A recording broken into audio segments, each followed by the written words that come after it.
múltiplo de 12. 12 vezes 2. Alguns pensam que esses anciãos não eram anjos porque eles estão com coroa. Em nenhum momento da Bíblia, anjos ostentam coroa. Quem ostenta coroa, a promessa da coroa no Apocalipse é para os filhos de Deus. Lembra que conserva o que você tem para que ninguém roube a sua coroa? Então a coroa no Apocalipse nunca é dada a anjos, em nenhum canto da Bíblia. A coroa é dada por aqueles que vão reinar e governar com Cristo, seres humanos que forem salvos. Entendi. Então ali está falando de representantes do povo de Deus que já estariam no céu agora, ali em torno do trono. E quem seriam esses? Quando a gente vai para o Evangelho de Mateus, quando fala da morte de Jesus, tem uma passagem aqui muito curiosa. Capítulo 27, Mateus capítulo 27, versículo 51 em diante diz assim: quando Jesus morreu, eis que o véu do santuário se rasgou em duas partes, do alto a baixo, e a terra se tremeu, e as rochas se partiram, os túmulos se abriram, e muitos corpos de santos já falecidos ressuscitaram. E Paulo, quando fala dos salvos, fala dos que vão ser salvos pela ressurreição, dos que vão estar vivos na volta de Jesus, e ele menciona uma terceira classe que ele chama as primícias. Você já ouviu falar de primícias? Já, O que é primícias? Então, nunca Os entendi. primeiros frutos que são colhidos.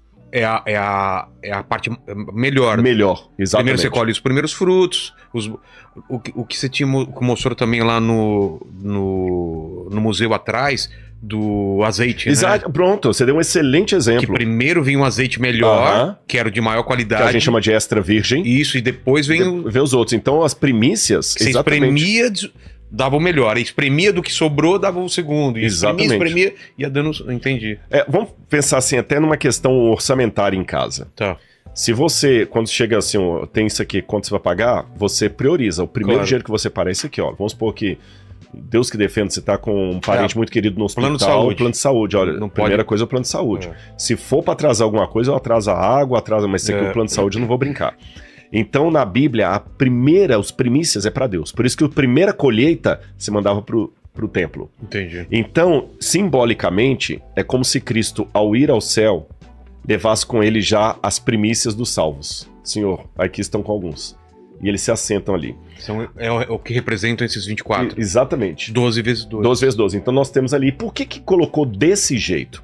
Quando você vai nos tempos do Antigo Testamento, era assim que Israel estava acampado no deserto. Ah, é? Ficava o santuário no meio, o santuário com um candelabro de sete chamas, o trono de Deus, a arca dos 10 mandamentos, o santuário ficava no meio, e em volta ficavam as tribos de Israel. E aqui a gente tem justamente isso. Você tem Deus no centro, como se fosse o santuário, e em volta os 24 anciãos representando as tribos de Israel, ou seja, Deus no meio do seu povo. Entendi. De maneira histórica, de maneira profética. Agora, no capítulo 5, vai ter uma coisa que vai estranhar isso aqui. Porque João vê na mão daquele que está no trono um livro. Aí se você escrever assim, livro selado com 7 selos, aí a imagem que aparecer vai ser um rolo, sim. João vê na mão de Deus, como se fosse um papiro, sei, com 7 lacres. O selo é um lacre. Cara, tem umas imagens boas disso, eu já pesquisei, dá uma olhada. Você já viu, né? Já com 7 selos. E aí eu vou explicar, vamos ler rapidamente enquanto ele acha ali, olha, veja bem. Capítulo 5. Vi na mão direita daquele que estava sentado no trono um livro em forma de rolo. Então o livro não era assim, ó. Era um pergaminho mesmo, né? Como se fosse enrolado, né? E fechado. Fechado, em forma de rolo. Ele estava enrolado. Eu ia pegar um papel desse mesmo aqui, ó. Exatamente, rolado assim, olha. E ele fechado com 7 lacres aqui. Vi também um anjo forte que proclamava com grande voz: quem é digno de quebrar os selos e abrir o livro? Ora, nem no céu, nem sobre a terra, nem debaixo da terra, ninguém podia olhar para o livro, abrir o livro, nem mesmo olhar para ele. E eu chorava muito, aí olha. E eu chorava muito, porque ninguém foi achado digno de abrir o livro, nem mesmo de olhar para ele. Então um dos anciãos me disse: não chore, porque o leão da tribo de Judá, a raiz de Davi, venceu para quebrar os selos e abrir o livro. O que significa isso? Eu já vi várias interpretações, que esse aqui é o livro do juízo final, que esse é o livro do destino da humanidade. Eu encontrei uma explicação mais simples. Vou dar a explicação que, a mim, particularmente, eu acho que é a que mais casa com isso aqui. Eu sempre estou colocando, se eu vou dar a minha interpretação, porque eu não quero ser arrogante aqui. Claro, claro. Acho que estou deixando bem claro para a galera de casa Se que é o vier Rodrigo Silva dando a interpretação dele. Pode ser outro que discorde, desde que discorde com educação e classe Sim, e elegância.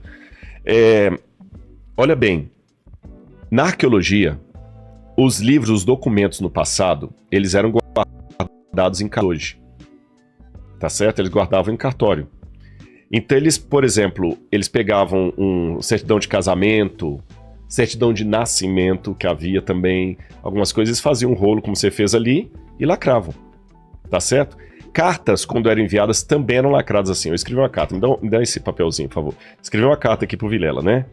A gente vê em filme, né? Prezado, Vilela, agora eu quero que... Colocava um pouco de cera e colocava o anel um anel, um tipo de um... um sinete, né? É um sinete mesmo, um selo mesmo. Ó, eu quero ter certeza que é o Vilela que vai abrir, senão ninguém. Aí aqui nessa parte... Mais, aqui assim, pegou? Aí chega aqui, eu também tenho uma aberturazinha aqui, ó.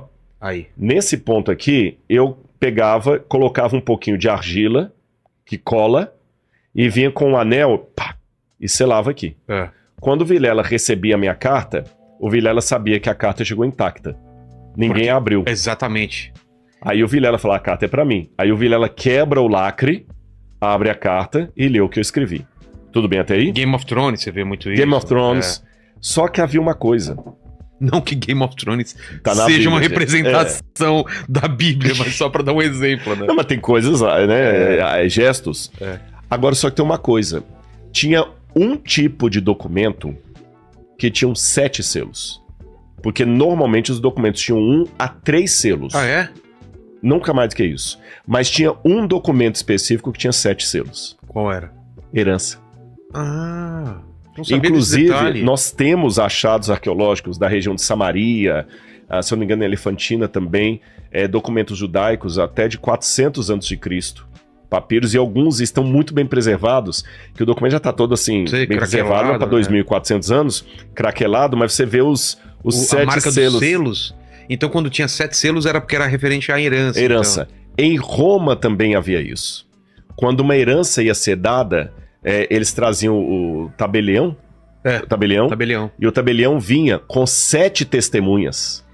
E cada uma selava o documento para dizer assim, olha, essa herança realmente pertence ao Vilela e mais ninguém. Tá bom? 7 selos. Então, se João viu na mão de Deus um livro com 7 selos, pelos critérios da época, ele entendeu que estava na mão de Deus uma herança. Exato. Uma herança. Agora, mais um detalhe. Por que o livro era escrito por dentro e por fora? Eu vou ler de novo essa passagem aqui, olha. A Bíblia diz assim, e para mim mais uma evidência que era uma herança. Por dentro e por fora, se era um rolo, você via o texto era frente e verso, é isso? Boa pergunta.